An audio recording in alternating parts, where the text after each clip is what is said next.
Hello and welcome to my today's webinar, Anger Management or Managing Aggression and Impulsivity.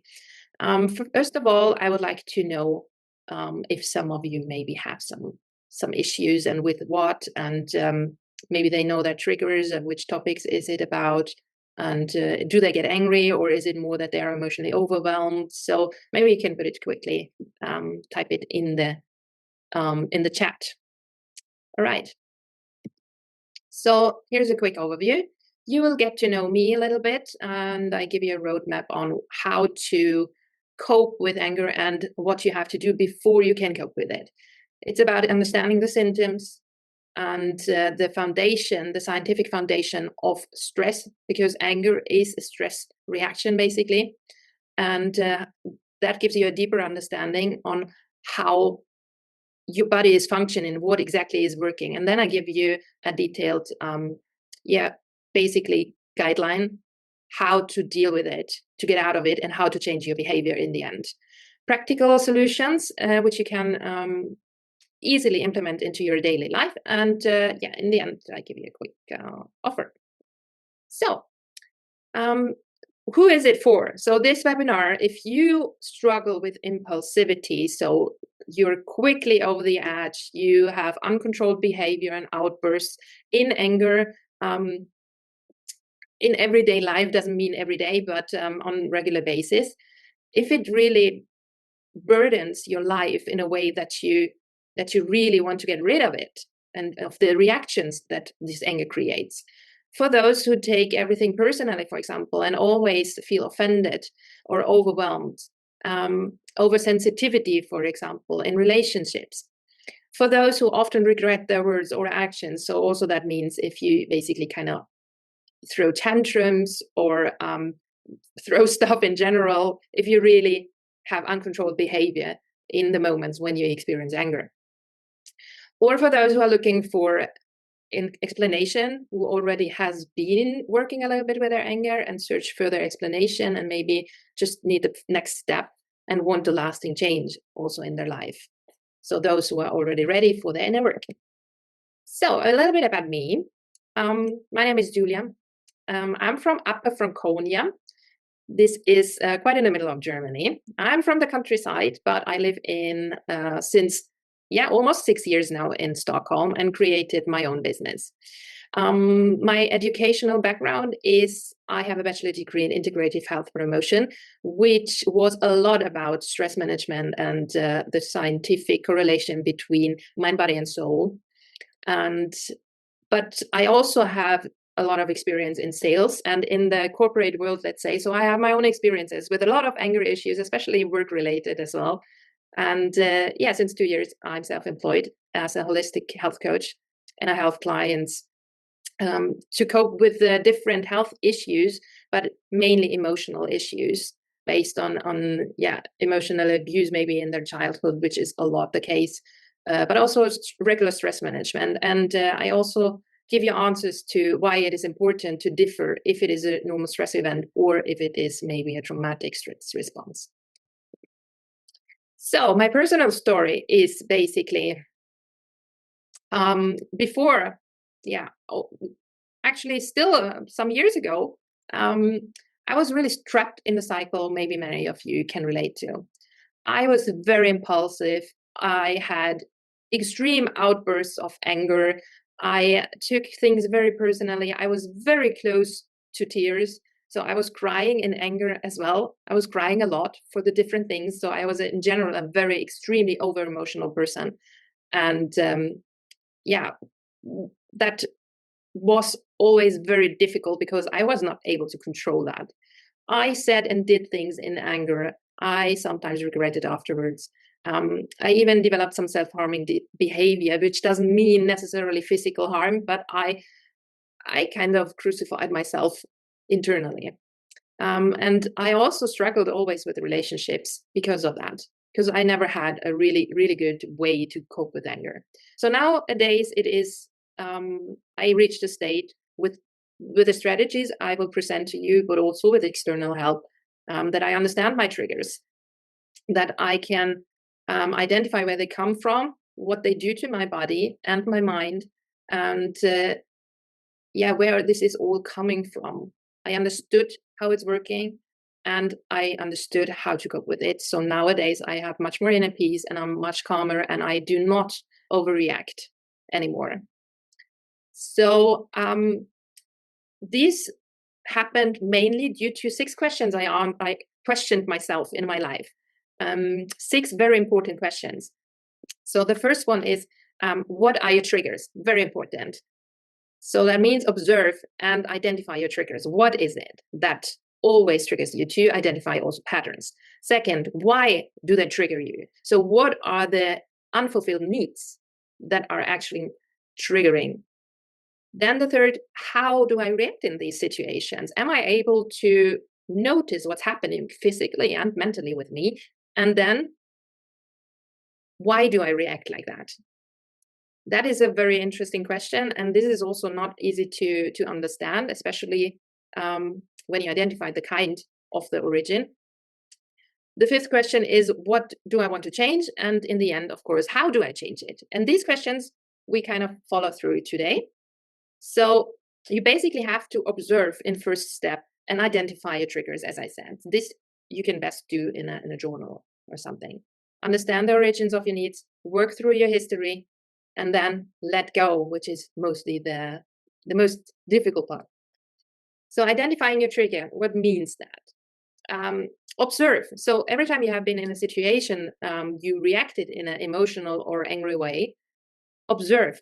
If you can't do it while you're in this emotional state, that's not a problem. That's a different reason I come to later.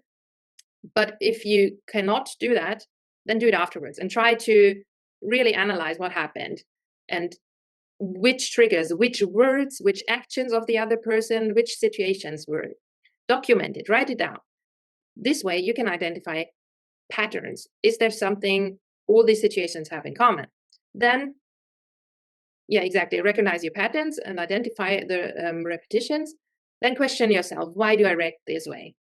And this is when the quest of finding the origin of your problems starts.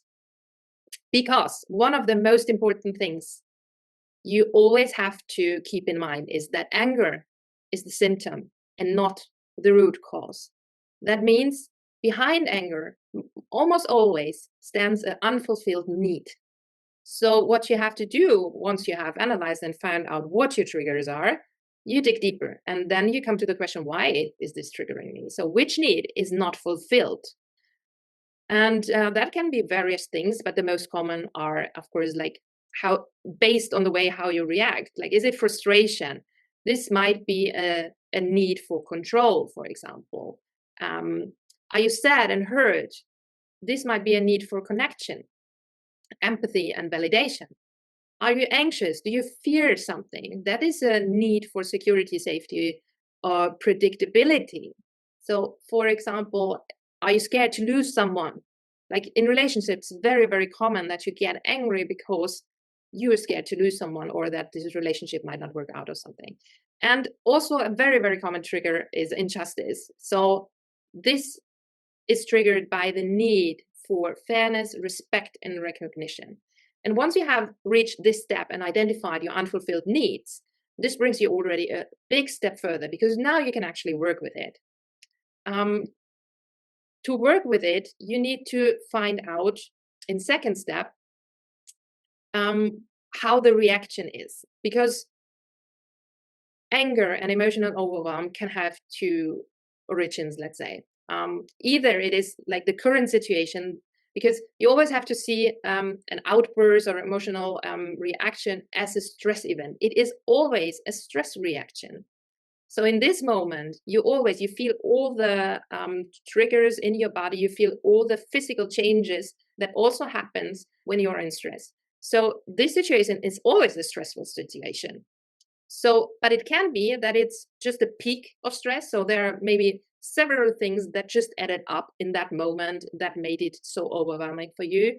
Or you're, for example, already built up chronic stress over a longer period of time because stress goes in steps. So it's chronic stress develops. So it goes up and up and up and up and until you reach a state of well, in worst case, burnout and a complete meltdown. But if you reach that state, like right before that, you also notice a higher irritability. So that means that you are very easy to get angry. So it's very easy to trigger you. And this is not because of anything else. It's just because your stress level is already so high that just anything makes you snap. So this is very important to differ. So is it the situation, or is it a trauma response, which is a whole different story? Not a completely, but it needs to be treated differently. So you can identify what it is by the type of reaction and the way. If you, okay, let's say you are in an overwhelming situation. If the reaction is disproportionate to the situation, meaning, okay, this is not at all a normal, you would consider a normal situation. So that means that you really get super upset, that you throw things, that you throw a tantrum, basically. And sometimes a good indicator is also that you feel like a child in that moment, that you scream and, yeah, just what a tantrum is. So this is not a normal situation. This is not a normal reaction, a normal stress reaction. This tells you, okay, that is something way deeper. This might have its origin, its roots somewhere completely else, most likely in childhood. And in these situations, when it's a trauma response, your brain is basically set back to the moment when the trauma happened, which is most likely in the childhood. And so your brain basically gets back into a child's brain. And that is also why the reaction is like a child. If you might have wondered, maybe I did, for example, like my reactions sometimes were so intense. And I knew exactly, this is exactly how you behaved when you have been 10, 12, 13 years old. This is exactly, so why do I behave like a child? I did not know why. This was so weird to me. And I just later realized that this is absolutely not a normal reaction. Even Gabor Mate, which is a well-recognized trauma therapist, he said an adult doesn't react their age, they react the age the wound was created. And that is very important to keep in mind. So once you have identified if it could be maybe a trauma response, or if it is just a regular stress response, then you can actually take action. Then you go back further to the question, so why you react like that, and to understand that there are different ways to approach that. For trauma response, of course, you can do it on your own, but the better solution is to get professional help for that. In best case, of course, a trauma therapist, or also trauma-informed coaches, for example, or health coaches like me can also help with that. It depends on the depth of the trauma, of course. But I would always, in any case, recommend to have a therapist for that, to get the proper scientific help. A coach is most helpful in situations when you need someone who accompanies through a process, when you need someone who keeps you on track, when you need someone who is always available, basically, and creates a tailor-made plan for you. So this is also what I do usually for my clients, to help them just to stay on track. And usually they have a therapist on the side anyways. Good. If it is a normal stress response, then it's easier. Of course, you can also take external help if you're not able to do it on your own, but it's much easier. And why is it easier?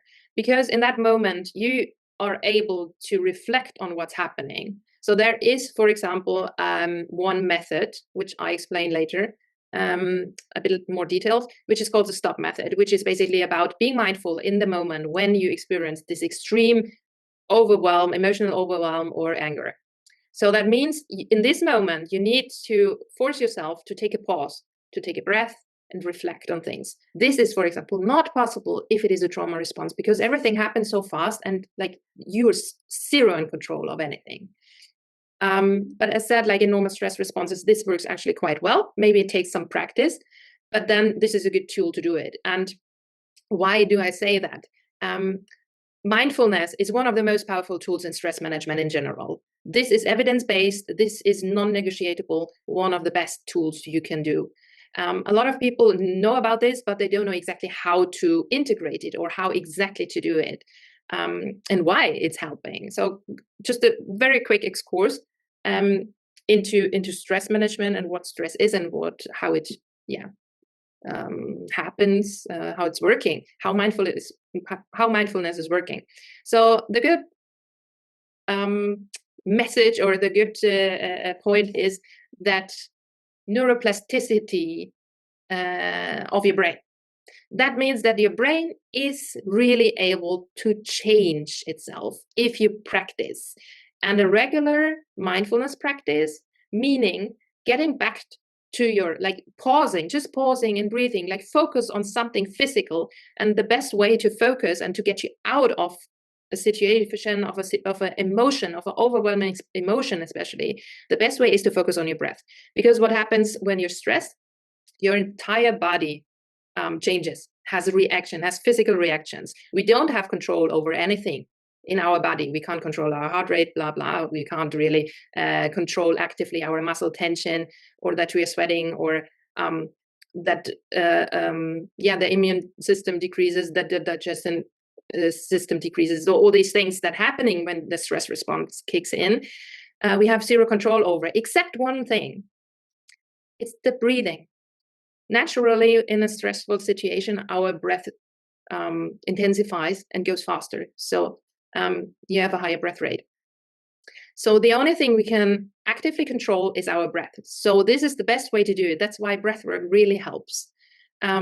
Focus on your breathing. That immediately gets you out of the emotion and brings you back into your body. And this is why mind-body connection is really important, because people who are emotionally not very well regulated, who cannot cope and not regulate their emotions, they are usually not really well connected with their body. So this is why it's so important to get you back into your body, because both belongs together and both affects each other in the one or other way. So once you focus on your breathing, all your other stress symptoms, let's say, also decrease. You calm down. It's a direct link to your parasympathetic nervous system. It basically triggers also the vagus nerve. You might have heard about that, which is basically part of the nervous system. It's one of the biggest nerves in the nervous system. So, and this is called emotional regulation. This helps you to better understand and to better regulate your emotions. There's, of course, much more work to do with that. Like, for example, acceptance is also very important. First of all, name your emotions. You can take, as a tip, the wheel of emotions for that. If you're not able to name your emotions, you're not able to process them. So name them, identify them, name them, and accept them. Accept them. I feel anxious right now. Or once you identified your needs and your emotions around these needs, accept them and let them go. So this is another practice, which is also, it takes time and practice. So here are some practical exercises for everyday life in terms of stress management, if the reaction, the anger, the emotional overwhelm is based on just an overload of stress, too much stress, chronic stress, or anything stress related and not trauma related. I say that because, as I said, I prefer that people take another approach for the trauma work, but it doesn't mean it doesn't help. So you can always, either ways, always use these practices. They always help. I just want to say that this is not the solution for a trauma-induced stress reaction. But it can be definitely a solution for a normal stress reaction. So breathing techniques, for example, the 4-7-8 breathing technique is one of the most effective breath techniques to reduce stress and to immediately bring you back into your body. That means 4 inhales in, 7 inhales hold, 8 inhales out. I'm sorry, that is not true. Yeah, that is true. I'm sorry.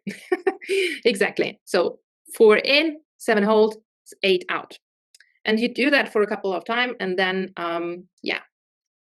you will see the effects. Of course, always takes time.